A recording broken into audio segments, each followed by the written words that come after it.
Assalamualaikum warahmatullahi wabarakatuh. Kali ini kelompok 9 akan mempresentasikan tentang pemeriksaan direct comms dan indirect comms.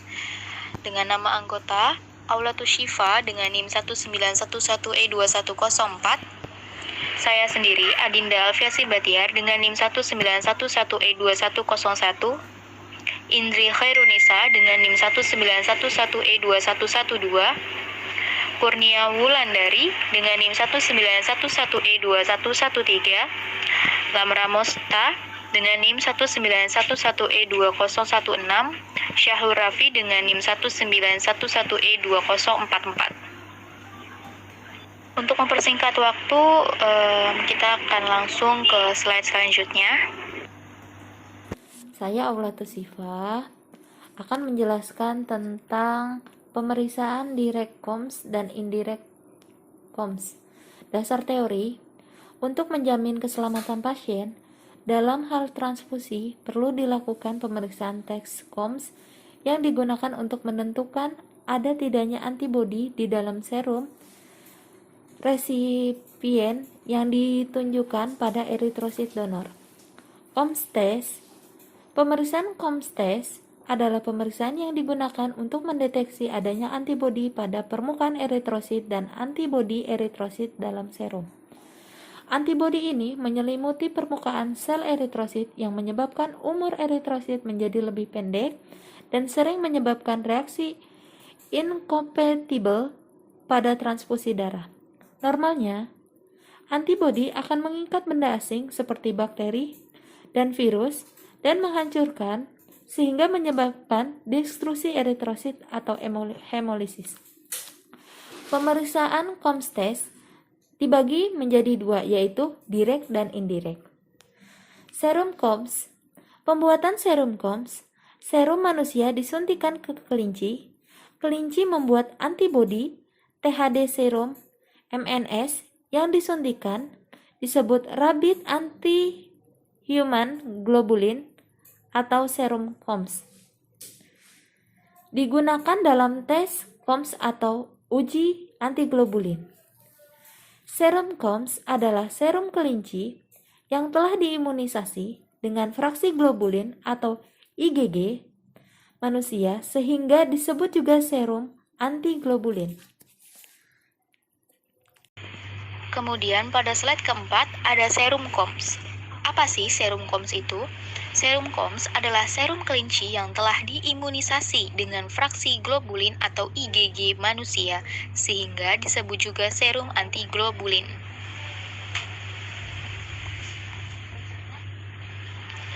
Next, pemeriksaan direct comms test tujuannya untuk mendeteksi antibodi yang melekat atau menyelimuti pada eritrosit pasien yang terjadi secara in vivo atau di dalam tubuh, biasanya dilakukan bila cross-match minor positif. Dengan prinsip antigen ditambah antibodi incomplete atau pada eritrosit pasien ditambah serum comms akan menghasilkan aglutinasi.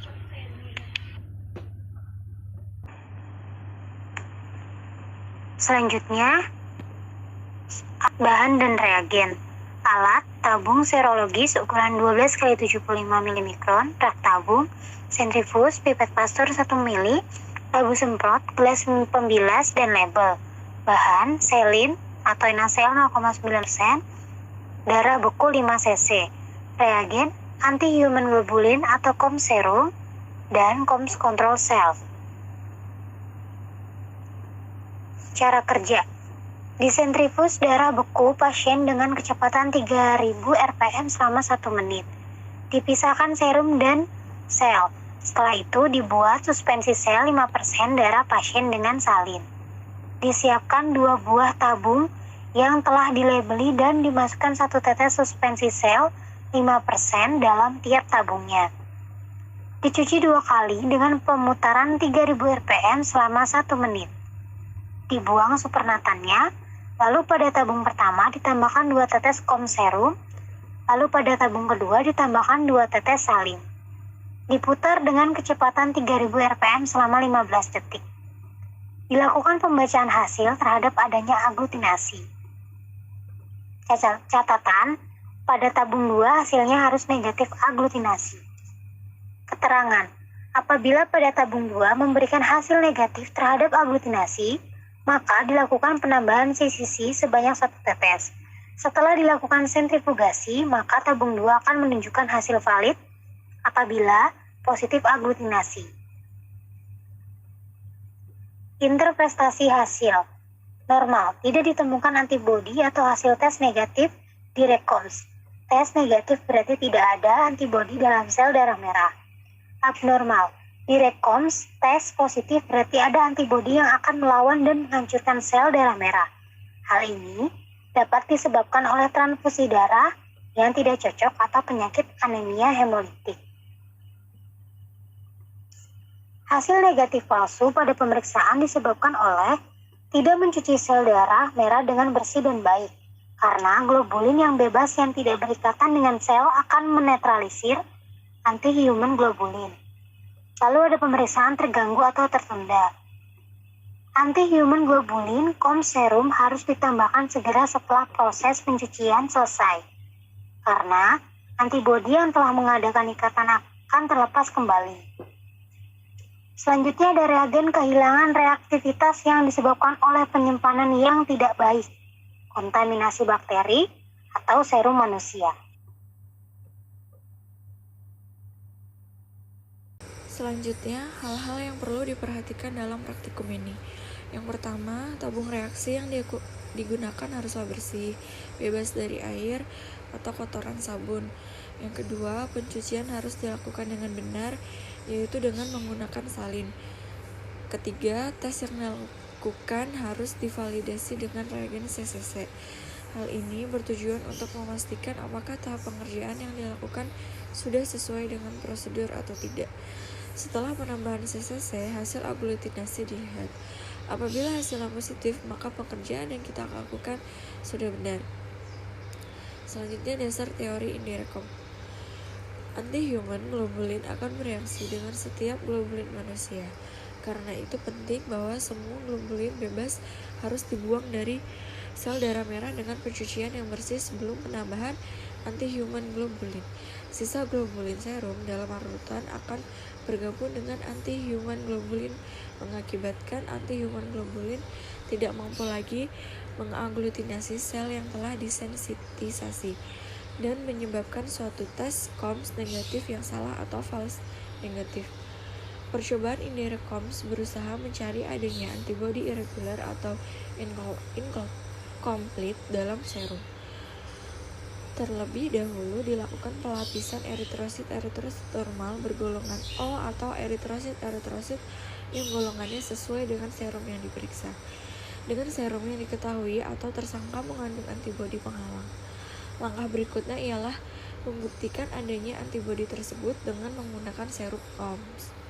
Tujuannya untuk mendeteksi antibodi coated atau melekat atau menyelimuti pada eritrosit dan terjadi secara in vitro atau di luar tubuh. Biasanya dilakukan pada fase 3 cross match atau mayor minor. Alat dan bahan yang digunakan ada tabung serologi dan pipet tes, sentrifus dan kaca objek, mikroskop dan larutan salin NaCl 0,85% sampai 0,9%, ketiga serum COMS atau anti-human globulin, keempat contoh darah donor, selanjutnya contoh darah pasien.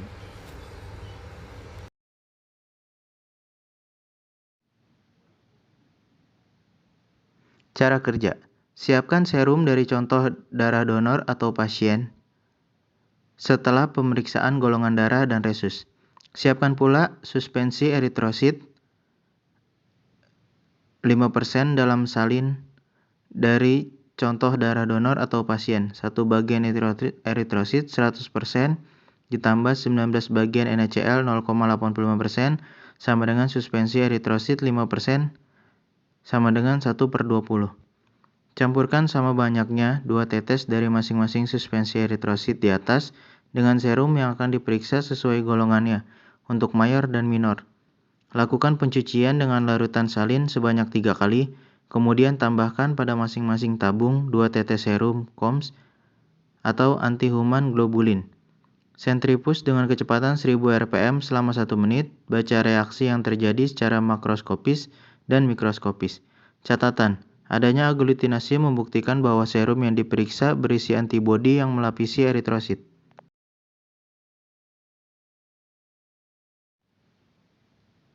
Penimbangan hasil interpretasi crossmatch.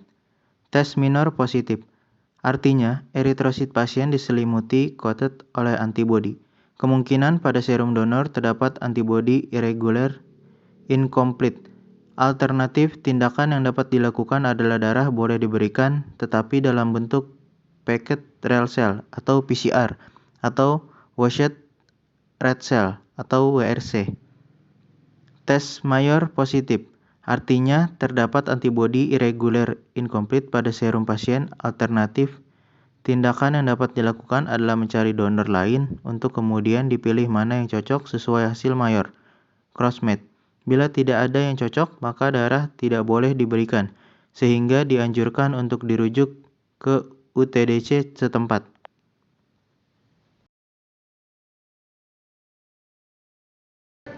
COMTES dilakukan pada sampel darah ibu sebagai bagian dari tes laboratorium prenatal. Tes ini mencari daftar antigen yang dapat menyebabkan masalah pada bayi baru lahir atau menyebabkan masalah pada ibu jika transfusi darah diperlukan. COMTES tidak langsung atau indirect biasanya digunakan untuk memastikan apakah darah pendonor sesuai dan dapat digunakan untuk orang yang akan menerimanya.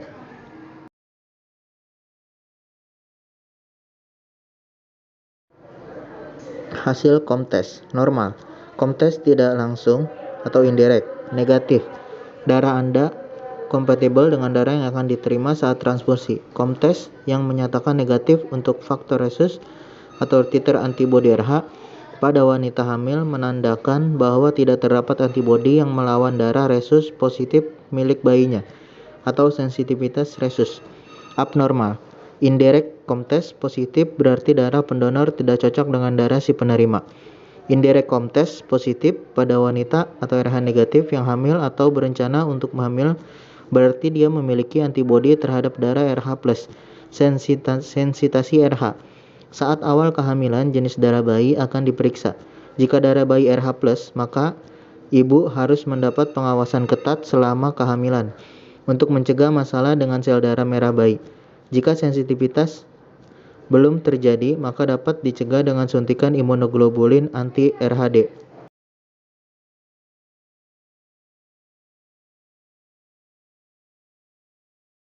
Kami dari kelompok 5 ingin mempresentasikan video tentang pembuatan direct COMTES. Selanjutnya, alat dan bahan yang digunakan.